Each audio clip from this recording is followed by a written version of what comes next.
Good afternoon, I'm Jared Smith with today's MyNBCNews.com daily webcast. Here's what's making your headlines on Monday. We begin in Saginaw with a deadly shooting that occurred yesterday. 2 men were shot. One of them died at the scene. Saginaw police were first called because of a fighting that occurred at the Birch Park housing complex just after 3 o'clock Sunday afternoon. It's located near Hess Road. When they arrived, they found a 19-year-old man with a gunshot wound to his neck. He died at the scene. Another man who was 21 years old also had a gunshot wound to his shoulder.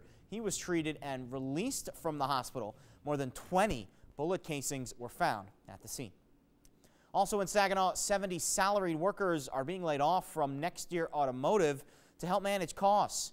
The news comes after the Buena Vista Township-based automotive supplier booked billions in new business. Last October, Next Year announced it would invest $150 million in its Saginaw County operation, retaining 1,000 jobs. The power steering company also said then long-term contracts help make that investment possible.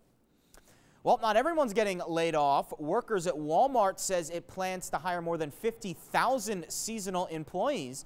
The period leading up to Christmas is by far the busiest of the year for Walmart, and that number of seasonal workers hired will be slightly higher than last year.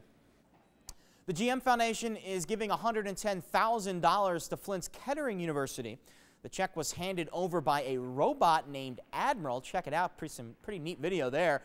It all happened at the school's 13th annual First Robotics competition. Pretty cool stuff as well. The competition pits high school engineering teams against one another. GM spokesman Tom Wickham says the GM Foundation has already invested more than $200,000 in the Flint area this year. And for more on the top stories of the day, you can log on day or night. It's our homepage, and it's mynbcnews.com. And don't forget, tonight at 6, catch NBC 25 News for all the latest news, weather, and sports. One of the many headlines we're following today is a new report by Saginaw County law enforcement leaders that's asking residents to fight crime by investing in early childhood education. Tune in at 6 o'clock to find out more. That's it for today's webcast. Thanks for logging on. We'll see you tomorrow.